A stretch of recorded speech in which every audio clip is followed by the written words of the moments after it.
بسم اللہ الرحمن الرحیم۔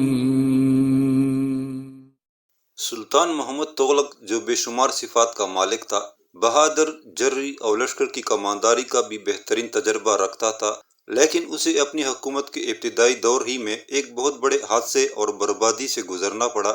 سلطان محمد تغلق کے دور حکومت میں ایک مسلمان منگول حکمران، نام جس کا ترما شیریں تھا، جو اسلام قبول کرنے والے منگول داؤد خان کا بیٹا تھا، وہ ایک بہت بڑا لشکر لے کر ہندوستان کی طرف بڑھا۔ یہ ترما شیریں کہتے ہیں انتہا کا جرری، باہمت، دلیر اور جنگ کا وسیع تجربہ رکھتا تھا۔ اس کے علاوہ اس دور میں سخاوت میں بھی وہ بڑا مشہور تھا۔ بہرحال یہ ترما شیریں ایک جرار لشکر لے کر ہندوستان پر چڑھ دوڑا۔ اس ترما شیریں کا تعلق چنگیز خان کے بیٹے چغتائی خان کی نسل سے تھا۔ ہندوستان میں داخل ہونے کے بعد ترما نے سندھ اور ملتان کے ارد گرد کے علاقوں کو خوب پامال کیا۔ اس کے بعد وہ دہلی کی طرف بڑھا اور بہت سے مقامات کو اس نے بالکل تباہ و برباد کر دیا۔ بعض شہروں کو فتح کر کے ان پر قابض ہو گیا۔ اس کے علاوہ دہلی کے گرد و نواح میں اس نے اپنا ایک پڑاؤ قائم کر کے اسے اپنی لشکرگاہ بنا لیا تھا۔ سلطان محمد تغلق ان دنوں نیا تخت نشین ہوا تھا۔ اس نے ابھی تک اپنی عسکری قوت کو استوار نہ کیا تھا۔ لشکر کے لیے نہ اس نے عمدہ کماندار اور سپہ سالار مقرر کیے تھے اور نہ ہی اس نے ابھی تک اپنے لشکر کو اپنی مرضی کے مطابق استوار کیا تھا، لہٰذا وہ حملہ آور منگولوں کا مقابلہ نہ کر سکا۔ اس موقع پر محمد تغلق نے سیاست سے کام لیا۔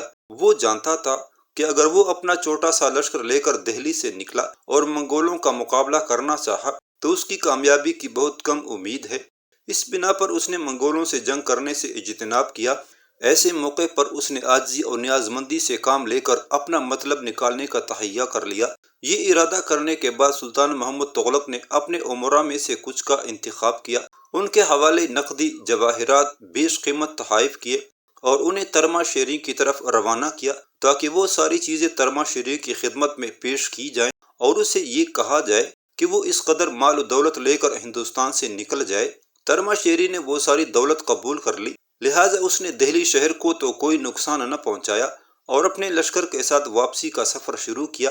اس نے واپسی کے لیے گجرات کا راستہ اختیار کیا اور واپس جاتے ہوئے گجرات شہر پر حملہ آور ہوتے ہوئے اسے خوب تاراج کیا، اس میں لوٹ مار کی اور وہاں سے بہت سا مال غنیمت اور لاتعداد قیدی گرفتار کر کے وہ سندھ اور ملتان سے ہوتا ہوا واپس اپنے وطن کی طرف ہو لیا تھا۔ منگولوں کے اس طرح حملہ آور ہونے اور ہندوستان میں تباہی اور بربادی کا کھیل کھیلنے پر سلطان محمد تغلق کو بڑا دکھ اور افسوس ہوا۔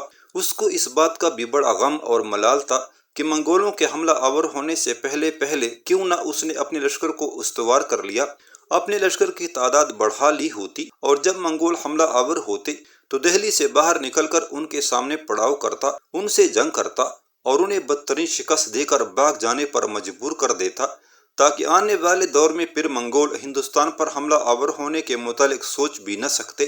بہرحال منگولوں کے حملہ آور ہونے اور سلطنت میں تباہی اور بربادی کا کھیل کھیلنے کے بعد سلطان محمد تغلق کی آنکھیں کھلیں۔ اس نے بڑی تیزی اور سرعت کے ساتھ سلطنت کے انتظامات کو درست کرنے کے ساتھ ساتھ اپنے لشکر کی ترتیب اور تنظیم کو بھی آخری شکل دینا شروع کی۔ نئے لشکری بھرتی کرتے ہوئے اپنے لشکر میں خوب اضافہ کیا۔ نئے لشکریوں کی عمدہ تربیت کا بھی اس نے اہتمام کیا۔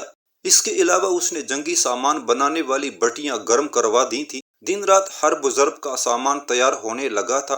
سلطان محمد تغلق جب اپنی جنگی تیاریاں کر چکا تب اپنی قوت کو آزمانے کے لیے اس نے قرب جوار کے علاقوں پر حملہ آور ہو کر اپنی سلطنت کو وسعت دینی شروع کی۔ ساتھ ہی اس نے دول، سمندر، کمپلا، ورنگل، لکھنؤتی، حبیب گاؤں، سنار گاؤں اور دہلی کے علاوہ اور بہت سے مقامات کے دفاع کو بھی مضبوط اور مستحکم بنا دیا۔ مورخین لکھتے ہیں کہ منگولوں کے حملے نے سلطان محمد تغلق کی آنکھیں کھول دی تھی اور اس نے ایسی جنگی تیاریاں کی اور ایسا بہترین لشکر تیار کیا کہ اس نے خراسان اور ماوراء النہر کو فتح کرنے کے لیے 3,70,000 سپاہیوں کا لشکر ترتیب دیا تھا۔ ساتھ ہی اس نے 1,00,000 سوار جو جنگ کا بہترین تجربہ رکھتے تھے تیار کیے اور انہیں اپنے بانجے خسرو ملک کی سرکردگی میں دیتے ہوئے انہیں کوہ ہماچل پر حملہ آور ہونے کے لیے روانہ کیا تھا۔ اس طرح سلطان محمد تغلق نے اپنے لشکر کی تعداد، اس کی تنظیم اور جنگی تیاریوں کو اپنے عروج پر پہنچا دیا تھا۔ اس دور میں سلطان محمد تغلق نے کرناٹک کے تمام علاقوں پر حملہ آور ہو کر ان پر قبضہ کر لیا اور اس کے علاوہ بہت سے علاقوں کو بھی براہ راست یا کچھ کو بلا واسطہ اس نے اپنی سلطنت میں شامل کر لیا۔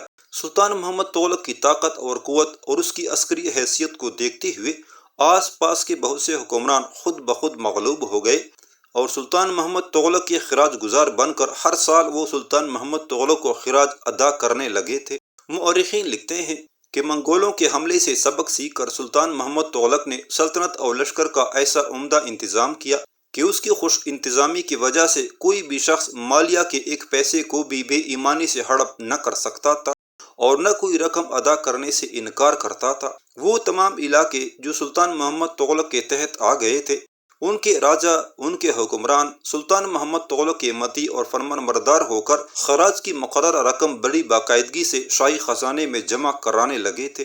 سلطنت کے علاوہ مالیات اور لشکر کے ان انتظامات کی وجہ سے محمد تغلق کی سلطنت ایک طرح سے انتہائی مضبوط اور مستحکم ہو گئی تھی۔ لیکن اس موقع پر سلطان محمد تغلق سے کچھ غلطیاں اور کوتاہیاں ہوئی جن کی وجہ سے ان کی سلطنت میں کمزوری اور انتشار پیدا ہونا شروع ہو گیا تھا۔ دراصل سلطان محمد تغلق دن رات بخشش، عنایات اور سخاوت سے کام لیتے ہوئے لوگوں کو نوازتا رہتا تھا۔ چونکہ اس کا خزانہ بھرا ہوا تھا، تھوڑے عرصے تک تو یہی کیفیت رہی۔ اسے احساس نہ ہوا کہ خزانہ خالی بھی ہو سکتا ہے، اس لیے اس وقت دہلی اور گرد نواح کے علاقے میں یہی افواہ پھیلی ہوئی تھی کہ سلطان محمد تغلق کے ہاں دھن برستا ہے، اور یہ کہ اس کے پاس اتنی دولت ہے کہ خزانے میں رکھنے کے لیے اس کے پاس جگہ نہیں، اور یہ کہ کبھی اس کے خزانے میں کمی نہ ہوگی۔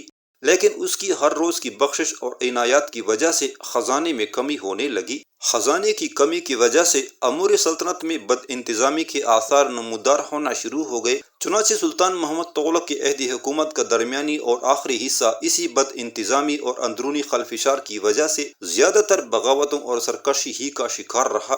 اس دوران سلطان محمد تغلق نے کچھ ایسی اصلاحات اور ایسے فیصلے کیے جن کی بنا پر اس کی سلطنت میں ابتری اور انتشار پھیلنا شروع ہو گیا تھا۔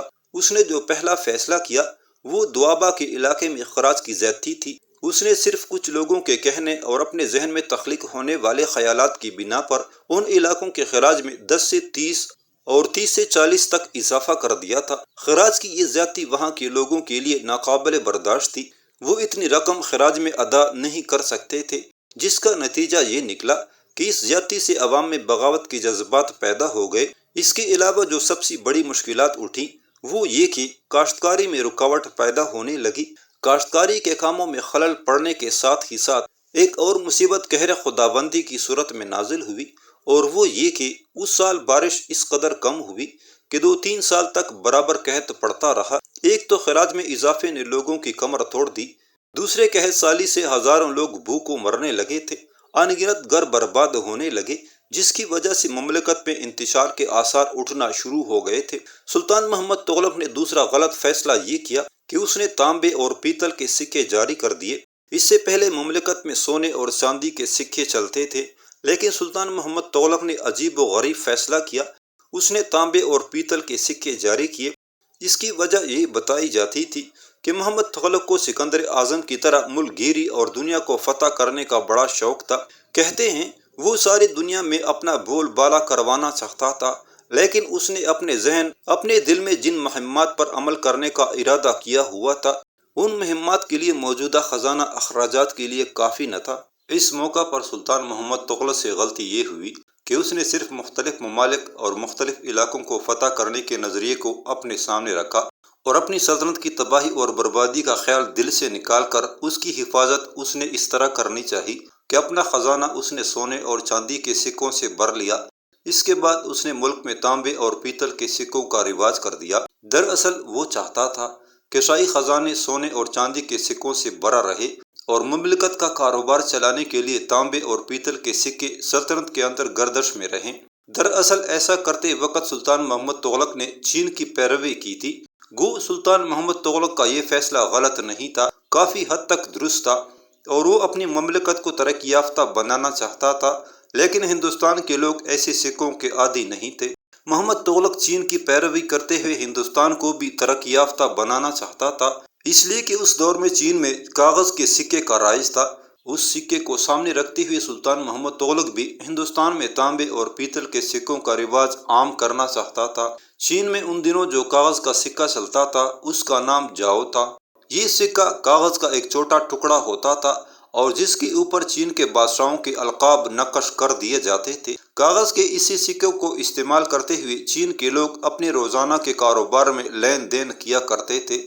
اسے سلطان محمد تغلق کی بدقسمتی کہیے یا ہندوستان کے فرسودہ حالات کی بدبختی کہ ہندوستان میں تانبے اور پیتل کے سکے جاری کرنے کا یہ طریقہ کار کامیاب نہ ہوا، اس لیے کہ مملکت کے ہندو بے حساب تانبا اور پیتل اکٹھا کر کے سکے ڈالنے والے کارخانے میں لاتے اور تانبے اور پیتل کے ان ڈیروں سے لاکھوں اور کروڑوں کی تعداد میں سکے ڈلوا کر ان سے سامان اور ہتھیار خریدنے لگے۔ اور پھر یہیں پر بات ختم نہ ہوئی، یہ لوگ تانبے اور پیتل کے سکے خود ڈلوا کر اس سے جو اسلحہ اور دوسرا سامان حاصل کرتے، دوسرے ملکوں میں اسے سونے اور چاندی کے سکوں کے عوض فروخت کرنے لگے تھے۔ اس کے علاوہ مملکت کے اندر جس قدر بھی سونار تھے وہ بھی تانبے اور پیتل کے سکوں کی ہو بہو نقل کر کے اپنے گھروں میں سکے ڈالنے لگے تھے۔ اس بدنظمی کی وجہ سے بادشاہی فرمان دور دراز علاقوں میں اپنی اہمیت قائم نہ رکھ سکا اور منسوخ ہو گیا۔ ان سکوں کی وجہ سے لوگ بغاوت اور سرکشی کرنے لگے اور یہ بغاوت اور سرکشی اس حد تک پہنچ گئی کہ خود دارالسلطنت دہلی اور اس کے آس پاس علاقوں میں تانبے اور پیتل کے سکوں کو لوگ کوڑیوں کے باؤ بھی خریدنا پسند نہ کرتے تھے۔ سلطان محمد تغلق نے جب دیکھا کہ تانبے اور پیتل کے سکوں کی وجہ سے نہ صرف ان سکوں کی بے قدری ہونا شروع ہو گئی ہے بلکہ ان سکوں کی وجہ سے مملکت کے اندر جگہ جگہ بغاوت کے آثار نمودار ہونا شروع ہو گئے ہیں، تب بادشاہ نے کسی پر سختی نہیں کی بلکہ اس نے لوگوں کی اس مرضی کے سامنے سر تسلیم خم کر دیا اور اس نے حکم دیا کہ تمام تانبے اور پیتل کے سکے شاہی خزانے میں جمع کروا کر ان کے عوض چاندی اور سونے کے سکے حاصل کر لیے جائیں۔ سلطان محمد تغلق کا یہ فیصلہ بھی بڑا غلط تھا، اس لیے کہ اس کا اثر شاہی خزانے کے علاوہ مملکت کے انتظام پر بھی پڑا اور اس حکم کا اثر سلطان محمد تغلق کی توقع کے خلاف ہوا۔ وہ اس طرح کہ لوگ بوریوں میں بھر بھر کر تانبے اور پیتل کے سکے لاتے اور ان کے عوض سونے اور چاندی کے سکے حاصل کر کے لے جاتے۔ جب لگاتار پیتل اور تانبے کے سکے شاہی خزانے میں جمع ہونے لگے تب شاہی خزانہ سونے چاندی کے سکوں سے خالی ہونے لگا اور اس کی جگہ خزانے میں تانبے اور پیتل کے سکے بھرنا شروع ہو گئے تھے۔ اس تبادلے کے نتیجے میں رعایا تو خوشحال اور مالا مال ہو گئی لیکن شاہی خزانے تانبے اور پیتل کے سکوں کی آماجگاہ بن گیا اور خزانہ سونے چاندی کے سکوں سے بالکل خالی ہو گیا۔ اس طرح خزانے کو تباہی کا سامنا کرنا پڑا۔ خزانے کی اس تباہی کا اثر انتظامی سلطنت پر پڑنا شروع ہو گیا جس کے نتیجے میں سلطنت کا نظام بگڑنے لگا اور ملک میں ابتری پھیلنا شروع ہو گئی۔ سلطان محمد تغلق سے تیسری بڑی غلطی یہ ہوئی کہ اس کے سر میں ملک گیری اور مختلف علاقوں کو فتح کرنے کا سودا تو پہلے ہی سمایا ہوا تھا۔ اسی دوران اچانک اس نے یوں پلٹا کھایا کہ ترما شیری جو منگول سردار تھا اور جس نے سلطان محمد کے ابتدائی دور میں ہندوستان پر بھی حملہ کیا تھا، اس کا داماد اپنے بہت سے ساتھیوں کے ساتھ ہندوستان میں داخل ہوا۔ اس کا نام امیر نوروز تھا۔ اپنے ساتھیوں کے ساتھ یہ امیر نوروز ہندوستان پہنچا اور سلطان محمد تغلق سے ملاقات کرنے کے بعد اس کے لشکر میں اپنے ساتھیوں کے ساتھ ملازم ہو گیا۔ اس کے علاوہ ایران اور خراسان کے بہت سے شہزادوں اور امراء اور دیگر اراکین سلطنت جو اپنے اپنے علاقوں سے فرار ہو کر ہندوستان میں آئے، انہوں نے بھی سلطان محمد تغلق سے قربت حاصل کی اور ایسے لوگوں کا سلطان کے دربار میں عمل دخل شروع ہو گیا تھا۔ انہی لوگوں نے ایک موقع پر سلطان محمد تغلق کو مشورہ دیا کہ سلطان محمد تغلق کی عسکری طاقت بہت زیادہ ہے اور لشکر کی اس طاقت سے ایران اور ترکستان کو فتح کرنا مشکل نہیں بلکہ بہت آسان کام ہے۔ سلطان محمد تغلق خراسان، ایران اور دیگر علاقوں کے انہی امراء کی اکساہٹ اور انگیخت میں آ گیا۔ وہ پہلے ہی اپنے دل میں مختلف علاقوں پر حملہ آور ہو کر انہیں فتح کرنے کا ارادہ رکھتا تھا۔ اب جو ان خراسانی اور ایرانی امراء نے صرف سلطان محمد تغلق کو خوش کرنے اور اس کے دربار میں اپنی حالت کو مضبوط اور مستحکم کرنے کے لیے اسے غلط مشورے دینا شروع کیے تو سلطان محمد تغلق نے جہانگیری کا مصمم ارادہ کر لیا تھا۔ سلطان محمد تغلق نے ان ایرانی اور خراسانی امراء کے اس فیصلے کو اس قدر پسند کیا کہ اس نے انہیں انعام و کرامات اور تحائف سے سرفراز کرنا شروع کر دیا تھا تاکہ وہ اس کی حکومت سے بد دل نہ ہوں۔ اب ان کے کہنے پر سلطان محمد تغلق نے سب سے پہلے ماوراء النہر پر حملہ آور ہونے کا فیصلہ کیا۔ ماوراء النہر پر حملہ آور ہونے کے لیے سلطان محمد تغلق نے 3,70,000 سواروں پر مشتمل ایک لشکر جرار تیار کیا۔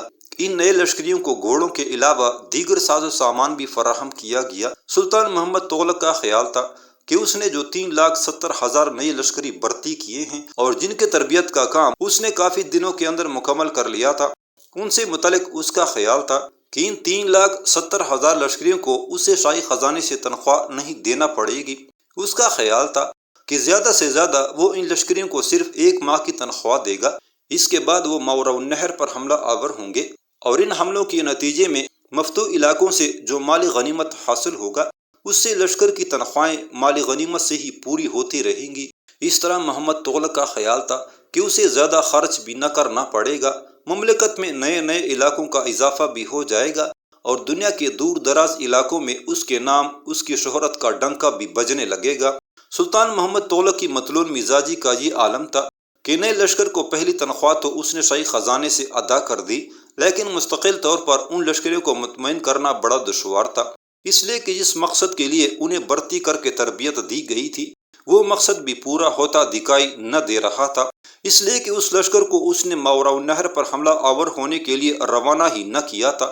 جب ان نئے لشکریوں سے کوئی کام نہ لیا گیا تب مزید دشواریاں اٹھ کھڑی ہوئیں، اس لیے کہ جب نئے ملک کی تسخیر ہی نہ کی گئی تو مالی غنیمت کہاں سے آتا، اور جب مالی غنیمت نہ آیا تو نئے لشکریوں کو خزانے سے تنخواہیں دینا انتہائی مشکل اور دشوار ہوتا چلا گیا۔ اس صورتحال کی وجہ سے نئے لشکریوں کے حسابات چکانا مشکل ہو گیا، اخراجات کے بوجھ سے خزانہ بالکل خالی ہو گیا، اور ابھی 1 ہی سال گزرا تھا کہ یہ نیا لشکر بد انتظامی کا شکار ہو کر رہ گیا، اور اس طرح سیاسی بساط سلطان محمد تغلق کے خلاف پڑھنے لگی تھی۔ سلطان محمد تغلق سے چوتھی اور بڑی غلطی یہ ہوئی کہ اس نے کوہ ہماچل پر حملہ آور ہونے کا ارادہ کر لیا۔ ہماچل کا یہ علاقہ ہندوستان اور چین کی مملکت کے درمیان پڑتا تھا۔ ہماچل کو فتح کرنے کے لیے سلطان محمد تغلق نے ایک بہت بڑا اور عظیم لشکر ترتیب دیا۔ اس لشکر کا سالار سلطان محمد تغلق نے اپنے بانجے خسرو ملک کو بنایا اور اس کی سرکردگی میں اس نے چین کو فتح کرنے کا تہیہ کر لیا۔ اپنے اس ارادے کی تکمیل کے لیے اپنے بانجے خسرو ملک کی سرکردگی میں سلطان محمد تغلق نے 1,00,000 تجربہ کار سوار دیے اور اس کے ساتھ اپنے بہت سے درباری اور امراء اور اراکین کو کیا تاکہ اس مہم کے سلسلے میں وہ خسرو ملک کو مشورے دیتے رہیں۔ اس طرح اپنے بانجے کو اس نے ہماچل فتح کرنے کے لیے روانہ کیا۔ جس وقت خسرو ملک اپنے لشکر کے ساتھ ہماچل پر حملہ آور ہونے کے لیے روانہ ہونے لگا، اس وقت سلطان محمد تغلق نے اسے اپنے پاس بلایا اور اسے نصیحت کرتے ہوئے کہنے لگا، پہلے ہماچل کے علاقوں پر حملہ آور ہو کر انہیں فتح کرنا اور فتح کیے جانے والے علاقوں میں جس جگہ تم مناسب سمجھو وہاں قلعے تعمیر کرتے جانا اور ان قلعوں کی حفاظت کے لیے ان کے اندر چھوٹے چھوٹے لشکر متعین کرنا تاکہ ان لشکروں کی مدد سے فتح کیے ہوئے علاقوں کے اندر امن و امان قائم رکھا جا سکے۔ سلطان محمد تغلق نے اپنے بانجے خسرو ملک کو مزید کہا، سرحدوں پر مضبوط اور مستحکم قلعے تعمیر کرنے کے بعد تم چین کی حدود میں داخل ہو کر اس کی سرحدوں پر بھی کافی مضبوط اور پائیدار قلعے تعمیر کروانا، اور جب وہ قلعے تعمیر ہو جائیں تو اپنے لشکر کے ساتھ تم وہاں پہنچ کر قیام کرنا اور حالات کی ساری تفصیل مجھے بھیجنا۔ محمد تغلق نے اپنے بانجے سے کہا کہ تمہاری طرف سے مجھے تفصیل ملے گی تو اس تفصیل کو سامنے رکھتے ہوئے میں تمہیں مزید کارروائی کرنے کے لیے خط لکھوں گا، لہٰذا چین کی سرحد پر قیام کر کے تم میرے خط کا انتظار کرنا، اور جب میرا جواب تمہیں پہنچ جائے تو میں تمہاری ہمت بڑھانے کے لیے دہلی سے تمہارے لیے رسد اور کمک بھی بھیجوں گا۔ اس کے بعد تم ان سرحدی قلعوں سے اپنے لشکر کے ساتھ پیش قدمی کرنا، رفتہ رفتہ آہستہ آہستہ آگے بڑھتے ہوئے مملکت چین پر حملہ آور ہونا، ایک شہر کے بعد دوسرے شہر، ایک قصبے کے بعد دوسرے قصبے کو فتح کرتے ہوئے تم چین کے اندر پیش قدمی کرتے رہنا۔ جس وقت سلطان محمد تغلق نے اپنے بانجے خسرو کو یہ مشورہ دیا تو اس وقت بہت سے اراکین سلطنت نے بار بار اشارتاً سلطان محمد تغلق کو سمجھایا کہ یہ کام انتہائی مشکل ہے، اس لیے کہ آج تک ہندوستان کے کسی بھی حکمران نے چین پر قبضہ کرنے میں کامیابی حاصل نہیں کی۔ ان اراکین مملکت نے سلطان محمد تغلق کے گوشے گزار یہ بات بھی کی کہ یہ مہم بڑی مشکل اور دشوار گزار ہے۔ چین ایک انتہائی طاقتور اور وسیع سلطنت ہے، جب ہمارا لشکر چین کے علاقے میں داخل ہوگا تو چینی لشکر کو یہ فوقیت حاصل ہوگی کہ انہیں اپنی پشت کی طرف سے رسد اور کمک کی صورت میں وافر مدد ملتی رہے گی، جبکہ ہمارے لشکر کے ساتھ ہمارا کوئی زمینی رابطہ نہ رہے گا۔ ہمارا لشکر دشمن کی سرزمین میں ہوگا، اس کو جب مزید رسد اور کمک کی ضرورت پڑے گی تو اسے ضرورت کی کوئی شے کہیں سے نہیں ملے گی۔ اس طرح چین کی سرزمینوں میں داخل ہو کر ہمارے لشکر کے لیے خطرے ہی خطرے اور اندیشے ہی اندیشے اٹھ کھڑے ہوں گے۔ لیکن سلطان محمد تغلق نے اپنے کسی بھی امیر کی کسی بات پر کوئی توجہ نہ دی، اس لیے کہ اس نے چین پر حملہ آور ہونے کا مصمم اور مستحکم ارادہ کیا ہوا تھا۔ اس نے اپنے ان ارادوں میں سر منہ کوئی تبدیلی نہ کی۔